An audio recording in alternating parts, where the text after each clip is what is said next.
Las mejores selecciones del draft de la NFL que se niegan a firmar con los equipos que las eligieron suena una locura, pero en realidad ha sucedido. Y cuando lo hizo, conmocionó a toda la liga. Desde jugadores que rechazaron millones de dólares hasta rechazar por completo a las franquicias que apostaron todo por ellos, estas decisiones no solo causaron drama, sino que cambiaron carreras, equipos y el futuro de la NFL de la noche a la mañana. En este video, analizamos las selecciones de draft que se negaron a firmar y los momentos que dejaron a todos atónitos. En abril de 1983, no había debate sobre quién era el mejor jugador del draft. John Elway fue la joya de la corona del draft de la NFL de 1983. El producto de Stanford fue presentado como uno de los mejores prospectos de mariscal de campo de todos los tiempos, y los Baltimore Colts parecían estar listos para seleccionarlo con la primera selección general. Cada scout, cada gerente general, cada comentarista en televisión lo sabía. Elway tenía el brazo, el atletismo, el coeficiente intelectual para el fútbol. Era el paquete completo. Pero había un problema. Elway desconfiaba de jugar para los Colts, uno de los peores equipos de la liga en ese momento, y su padre le aconsejó que no jugara para el entrenador en jefe Frank Koch, quien tenía fama de ser un jefe duro. La organización de los Colts estaba en desorden. Los Colts en 1983 personificaron la disfunción. El dueño, Robert Ayers, era impredecible y volátil. La plantilla era escasa. El entrenamiento era cuestionable y la cultura en torno al edificio parecía la de una franquicia que se desmoronaba en la dirección equivocada. Para un jugador con talento generacional, este no era el lugar de aterrizaje. Elway le dijo a los Colts en diciembre de 1982 que no quería jugar para el equipo y más tarde les dijo que quería jugar en la costa oeste o para los Dallas Cowboys o los Miami Dolphins. No estaba siendo sutil al respecto. Meses antes de que siquiera se celebrara el draft, el equipo de Elway había dejado clara su posición en términos que no dejaban lugar a interpretación. Y luego llegó la opción nuclear. Para evitar tener que vestirse para jugar en Baltimore, Elway anunció que en su lugar dirigiría su atención al béisbol para jugar con los Yankees de Nueva York, quienes lo seleccionaron en la segunda ronda del draft de la MLB de 1981. Esto no fue un farol de ídolo. Elway también fue un excelente jugador de béisbol. Fue lo suficientemente productivo como para ser seleccionado por los Yankees de Nueva York en la segunda ronda del draft de la MLB de 1981 y pasó el verano de 1982, jugando en el sistema de ligas menores de los Yankees.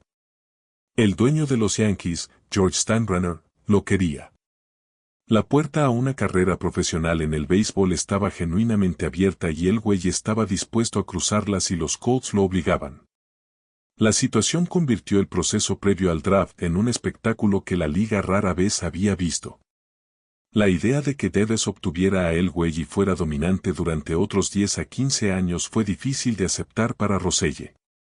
Semanas antes del draft, Elway y su familia habían venido a Nueva York para una sesión de fotos con los Yankees de Nueva York, con el fin de presionar a los Colts para que hicieran el intercambio antes. Aunque el truco no funcionó, le dio a Roselle la oportunidad de tener una reunión de desayuno con el agente de Elway, Marvin Damoff. Roselle fue directo, diciéndole a Damoff, quiero a Elway en la NFL. El propio comisionado se estaba involucrando a puerta cerrada. Lo que estaba en juego era enorme, no solo para los Colts o para Elway, sino para toda la liga. Y sin embargo, los Colts lo seleccionaron.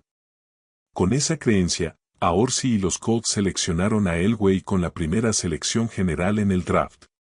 El gerente general Lonnie Orsi estaba convencido de que Elway cambiaría de opinión una vez que la realidad de ser la primera selección se asentara. No va a jugar para Baltimore. Al menos eso es lo que dice. Ernie estaba convencido de que eso cambiaría con el tiempo. Si pudieras reclutarlo, quédatelo. ¿A dónde va a ir? No va a perderse el año. ¿Jugaría béisbol?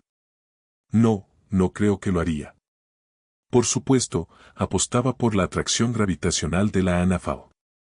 Estaba apostando mal.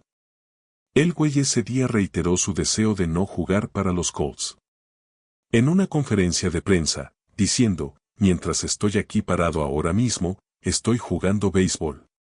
Su padre, Jack Elway, fue aún más allá. Jack Elway dijo que John nunca jugará para Hershey ni para el entrenador Cus. El enfrentamiento duró 6 días.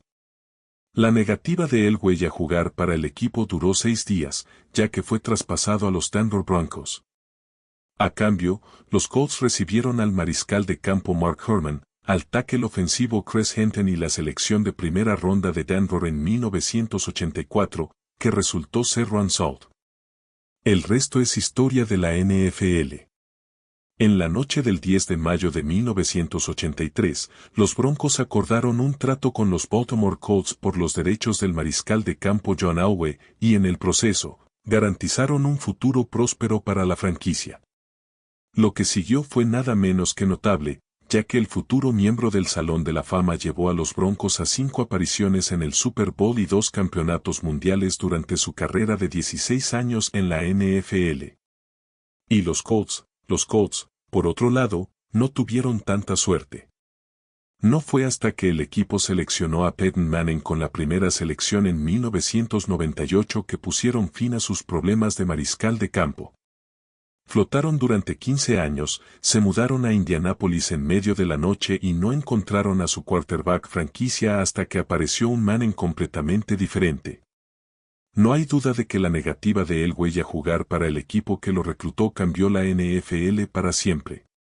21 años después de que Elway trazara su línea en la arena, otro mariscal de campo con un apellido famoso estaba a punto de hacer lo mismo. Y esta vez, todo el mundo del fútbol estaba observando aún más de cerca. Las trayectorias de 3 mariscales de campo muy prometedores se pusieron en marcha ese día gracias a un joven de 23 años con cara de niño y profundos lazos con la NFL. Eli Manning, hijo de Archie y hermano de Peyton, era la elección número 1 prevista del draft de 2004.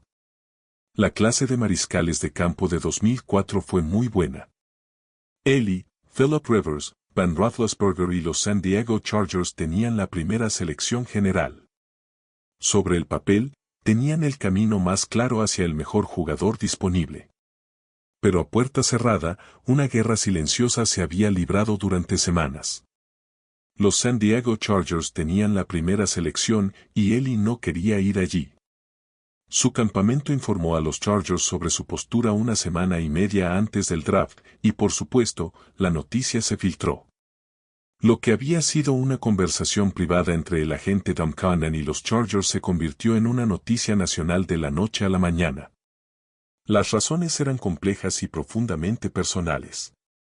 En ese momento, Manning estaba representado por Tom Condon, quien también representaba al entrenador de los Chargers en ese momento, Marty Schottenheimer. El mariscal de campo de la época, Drew Brees, y el corredor estrella del equipo, LaDainian Tomlinson.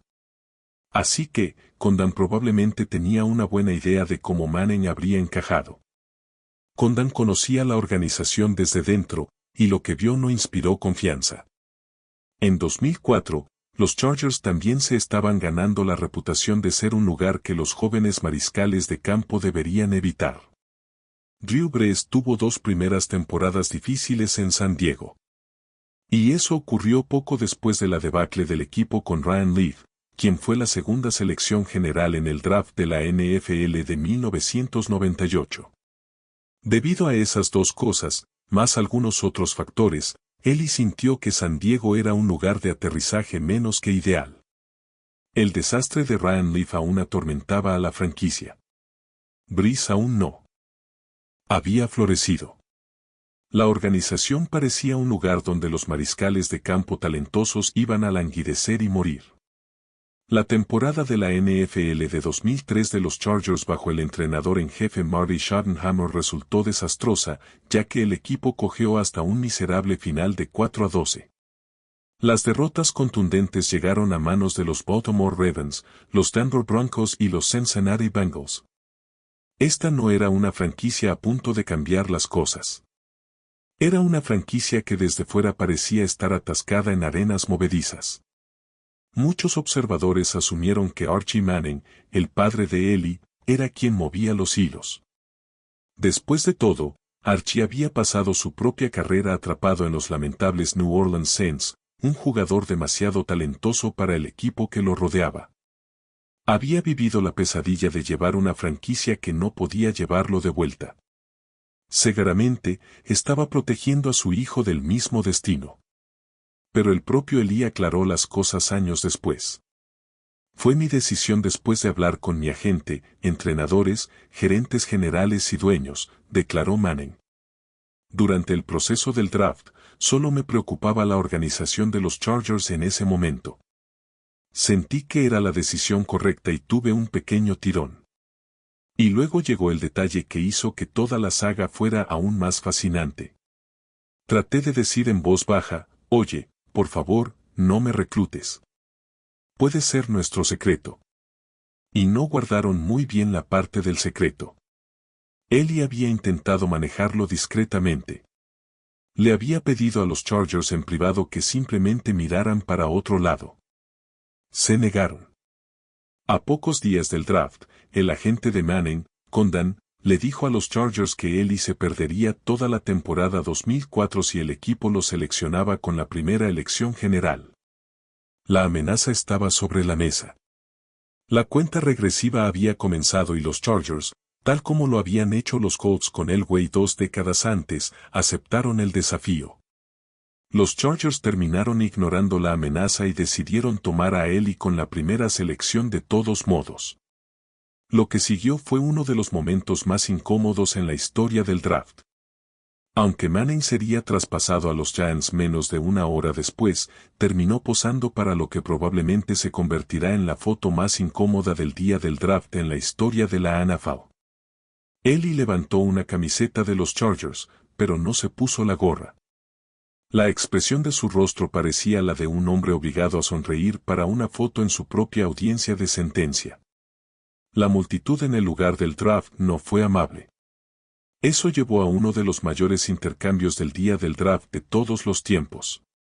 Menos de una hora después de reclutar a Manning, los Chargers lo cambiaron a los Giants por Philip Rivers, una selección de tercera ronda y las selecciones de primera y quinta ronda del año siguiente. Es un caso raro donde el acuerdo funcionó para ambos equipos. Obviamente, Manning es visto como el mariscal de campo más exitoso a la luz de sus 2 campeonatos de Super Bowl. Sin embargo, Rivers fue el quarterback más productivo. Ambos pasaron 16 años como titulares de sus respectivos equipos. Los fanáticos de los Chargers no olvidaron el desaire. Y el 25 de septiembre de 2005, cuando Manning y los Giants hicieron su primer viaje a San Diego para un partido desde el día del draft, la multitud abucheó a Manning ruidosamente cada vez que tocaba el balón. San Diego derrotó a los Gigantes 45-23, pero Manning mostró lo que podría haber sido su actuación más impresionante de su joven carrera, completando 24 de 41 pases para 352 yardas y 2 touchdowns. Los fanáticos lo odiaban, pero el chico sabía jugar. Y años después, cuando Manning levantó 2 trofeos Lombardi, ambos ganados contra la dinastía de los New England Patriots, incluso sus críticos más acérrimos tuvieron que admitir que la apuesta había dado sus frutos. La negativa de Eli Manning a jugar para los San Diego Chargers se ha convertido en un coloquialismo en el deporte, ya que analistas y aficionados por igual especulan a menudo que los mejores prospectos del draft de la NFL podrían hacer un Eli para evitar jugar para un equipo en particular. Si la saga de Elway trataba sobre el apalancamiento y la de Manning sobre preocupaciones organizativas, entonces la historia de Bo Jackson era sobre algo mucho más primario, la venganza. Benson Edward Bo Jackson, nacido el 30 de noviembre de 1962, es un exjugador profesional estadounidense de béisbol y fútbol. Es el único atleta profesional en la historia que ha sido nombrado All-Star en 2 grandes deportes estadounidenses. Los logros de Jackson en los niveles de élite de múltiples deportes le han dado la reputación de ser uno de los atletas más grandes de todos los tiempos. Jackson jugó béisbol universitario como jardinero y fútbol americano universitario como corredor para los Auburn Tigers y ganó el trofeo Heisman en 1985.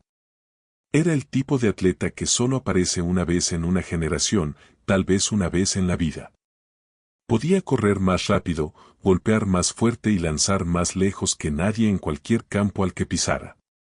Todos los equipos de la NFL lo querían. Todos los equipos de la MLB lo querían. Era un fenómeno. Los Tampa Bay Buccaneers tuvieron la primera selección general en el draft de la NFL de 1986 y el propietario Hugh Culverhouse estaba decidido a conseguir a Jackson. Pero lo que sucedió después pasaría a la historia como una de las maniobras más traicioneras en la historia del draft. Un mes antes del draft de la NFL de 1986, el dueño de los Tampa Bay Buccaneers y exalumno de Alabama, Hugh Culverhouse, lo llevó en un jet privado para visitar al equipo y hacerse un examen físico durante su última temporada de béisbol. Los Buccaneers le dijeron a Jackson que el viaje había sido aprobado por la NCAA y la SEC. En verdad, no lo había hecho. Y debido a que la SEC prohibía a los atletas ser profesionales en un deporte y aficionados en otro, fue declarado inelegible cerca del final de su última temporada de béisbol. Años después, Jackson le dijo a ESPN que siempre ha creído que los Buccaneers sabotearon su carrera universitaria de béisbol. Debido a la temporada que estaba teniendo, las implicaciones de esto fueron devastadoras. La última temporada de béisbol de Jackson, la única cosa que apreciaba junto con el fútbol, le fue arrebatada. Y el hombre responsable a los ojos de Jackson era el mismo hombre que esperaba que se pusiera el uniforme de los Buccaneers y estuviera agradecido por la oportunidad. Estaba tan enfadado por las acciones de los Buccaneers que juró no jugar nunca un down para ellos. Llegando incluso a decirle a Culverhouse, me reclutas si quieres. Vas a desperdiciar una selección del draft. Puedo prometerle que esto no fue una negociación. Esto no era pose. Este era un joven cuya confianza había sido traicionada, trazando una línea en la tierra que nunca cruzaría. Pero Culverhouse, al igual que los Colts con Elway y los Chargers con Manning, creía que podía forzar la situación. Hugh Culverhouse, el entonces propietario de los Buccaneers, aún sentía la necesidad de reclutar a Jackson y convencerlo de firmar. Estaba convencido de que el atractivo de un salario de la NFL, un contrato récord nada menos, anularía la ira de Jackson. No podría haber estado más equivocado. El día del draft, el comisionado Pete Rozelle se acercó al micrófono y anunció que los Tampa Bay Buccaneers habían seleccionado a Bo Jackson con la primera selección general. Jackson estaba en el backstage. Salió, le dio la mano a Rozelle y luego se alejó de la franquicia para siempre. Jackson rechazó el contrato de $7.6 millones por 5 años de los Buccaneers a favor de un contrato de $1.07 millones por 3 años con los Kansas City Royals. Deja que eso se asiente. Se alejó de $7.6 millones para aceptar $1.07 millones. Nunca se trató de dinero. Era por principio. Bo Jackson explicó más tarde su razonamiento en términos devastadores. ¿Cómo puedo tocar para ti si lo primero que hiciste fue mentirme, verdad? Me jodiste. Mentiste y saboteaste en lo que creo. Y entonces simplemente le dije, mira, me arruinaste mi último año de béisbol. Te voy a joder y te voy a quitar tu primera selección de ronda. Dijeron, bueno, no puedes entregar esto porque te vamos a ofrecer uno de los contratos más grandes. Dije, draftéame y averígualo. Los Buccaneers terminaron sin nada. Absolutamente nada. Tampa Bay renunció a su selección antes del draft de la NFL de 1987. Habían utilizado el activo más valioso del fútbol profesional, la primera selección general, en un jugador que les dijo a la cara que nunca se pondría el uniforme y no obtuvieron nada a cambio. Sin traspasos, sin compensación, sin jugadores que eligieran dormir en lugar de asistir al draft de la NFL de 1987. Jackson se enteró de que fue seleccionado en la séptima ronda, en el puesto 183 en general, por los Raiders de Los Ángeles. Los Raiders, dirigidos por el iconoclasta Al Davis, dieron una oportunidad donde otros veían riesgo. Usaron una selección de ronda tardía en un ganador del trofeo Heisman, el tipo de movimiento audaz que solo Al Davis haría. Y Bo Jackson demostró que todos los que creían en su talento tenían razón. Jackson pasó a convertirse en un jugador estrella en la MLB y en un jugador del Pro Bowl en la NFL. Se convirtió en la imagen de la legendaria campaña Vanos de Nike, trascendiendo el deporte y convirtiéndose en un icono cultural. Sus videos de jugadas destacadas siguen siendo de los más impresionantes en los deportes profesionales. Mientras tanto, los Buccaneers terminaron con un récord de 2-4 en 1986. No sería hasta 1997 que los Bucs lograrían siquiera una temporada ganadora. La debacle de Bo Jackson no solo les costó un jugador, les costó una era. No todos los rechazos del draft terminan en un intercambio o en un equipo que se queda sin nada. A veces el jugador que se niega termina en el equipo que lo reclutó, y todo sale mejor de lo que cualquiera podría haber imaginado. Antes de entrar en el draft de la NFL de 1983, el mariscal de campo Jim Kelly le pidió a su agente que se asegurara de que no lo cambiaran a ningún lugar frío, citando a los Green Bay Packers, los Minnesota Vikings y los Buffalo Bills como los tres equipos para los que nunca jugaría. Kelly fue un huracán de Miami. Estaba hecho para el sol, las bandas laterales cálidas y el tipo de clima donde no necesitas usar guantes solo para agarrar el balón de fútbol. La idea de jugar en temperaturas bajo cero durante 4 meses al año era inviable. El mariscal de campo Jim Kelly simplemente no quería ser reclutado en ningún lugar frío, señalando específicamente a los Green Bay Packers, los Minnesota Vikings y los Buffalo Bills. En 1983, los Bills aparentemente no recibieron el mensaje, ya que seleccionaron a Kelly en el puesto número 14, quien luego se negó a firmar y se dirigió a la Liga de Fútbol de los Estados Unidos. Los Packers y los Vikings tuvieron el buen sentido de mantenerse alejados. Pero los Bills, con la selección número 14, o no escucharon las demandas de Kelly o no les importó. La respuesta de Kelly fue inmediata y absoluta. No jugaría para los Buffalo Bills. En cambio, firmó con los Houston Gamblers de la USFL, una liga rival que intentaba desafiar el dominio de la NFL en el fútbol profesional. Técnicamente, inicialmente rechazó a los Buffalo Bills, quienes lo seleccionaron en el puesto 14 en ese mismo y famoso draft de 1983. En cambio, optó por firmar con los Houston Gamblers de la nueva Liga de Fútbol de los Estados Unidos, USFL. No fue hasta que la liga se disolvió en 1986 que Kelly, quien nunca ocultó su desdén por el clima frío, mostró algún interés en jugar en Buffalo. Y aquí es donde esta historia se desvía de todas las demás entradas en esta lista. Cuando la USFL colapsó, Kelly no tenía a dónde más ir. Los Bills aún poseían sus derechos en la NFL, y la organización que había rechazado públicamente seguía esperando con los brazos abiertos. El clima frío no se había ido a ninguna parte. Tampoco los Bills. Fue solo después del colapso de la USFL que Kelly se unió a Buffalo, convirtiéndose en uno de los mejores jugadores en la historia de los Bills y sin duda el mejor mariscal de campo que habían tenido hasta el reciente surgimiento de Josh Allen. Llevó a los Bills a 4 apariciones consecutivas en el Super Bowl, un logro que ningún otro mariscal de campo ha igualado antes ni después.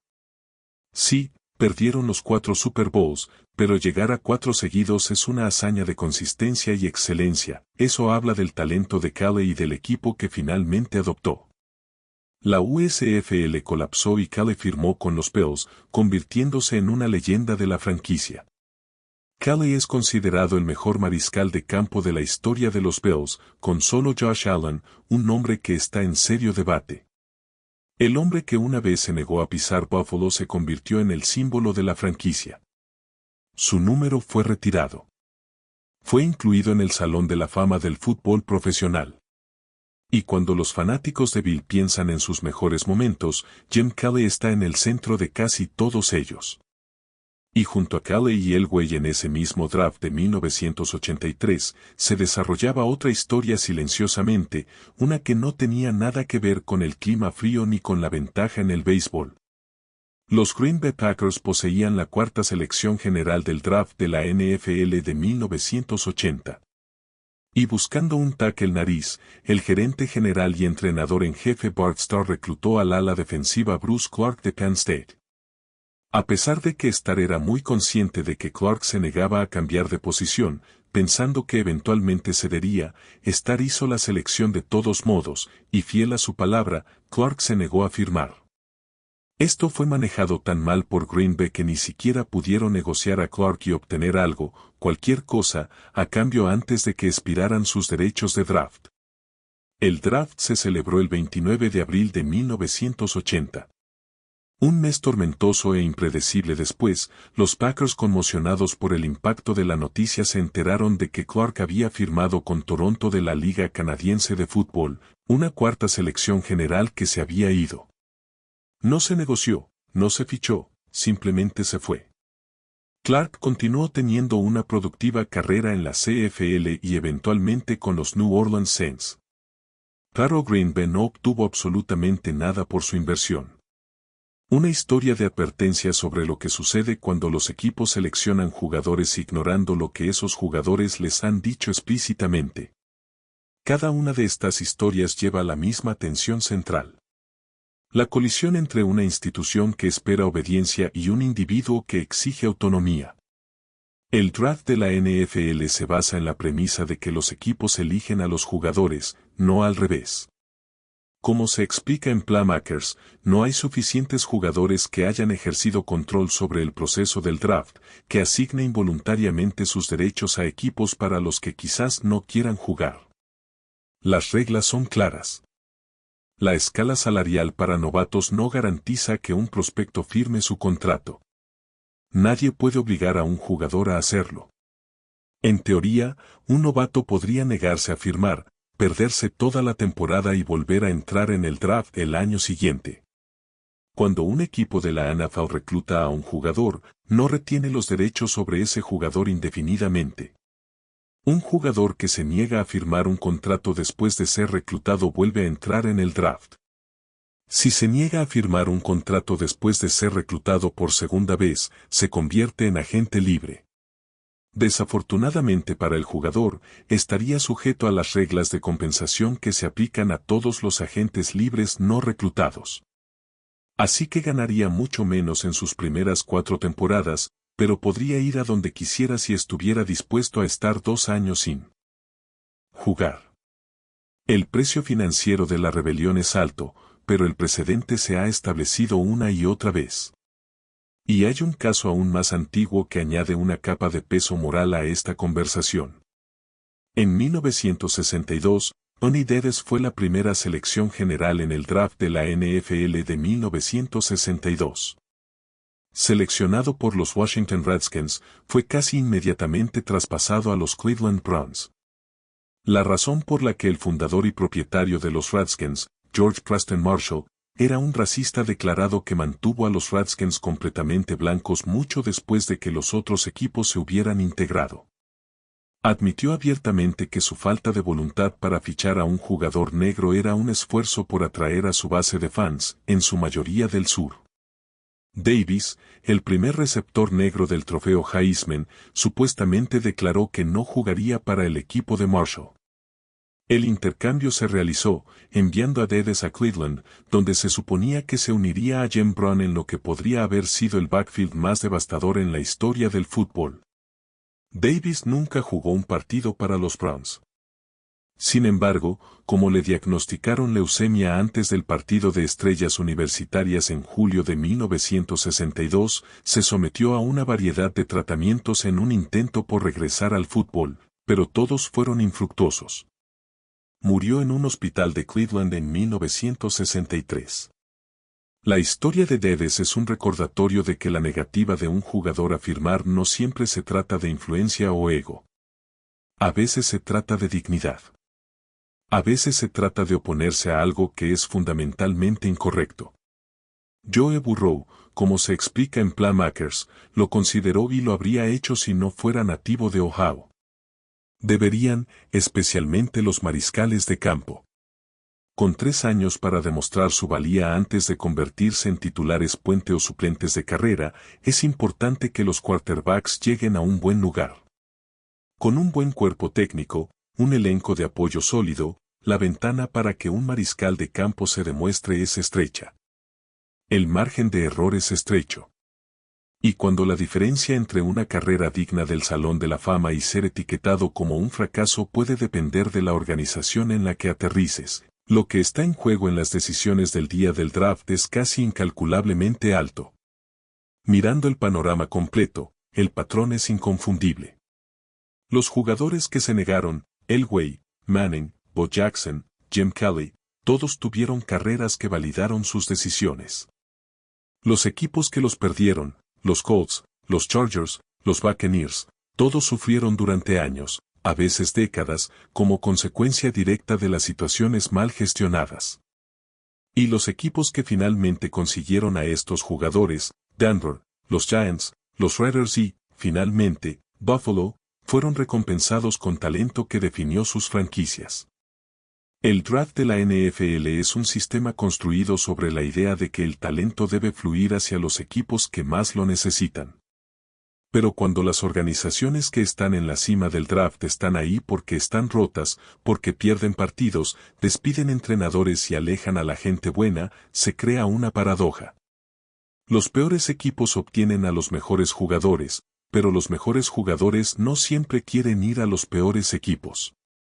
Y la historia ha demostrado una y otra vez que cuando esos jugadores dicen no, las consecuencias sacuden los cimientos del deporte.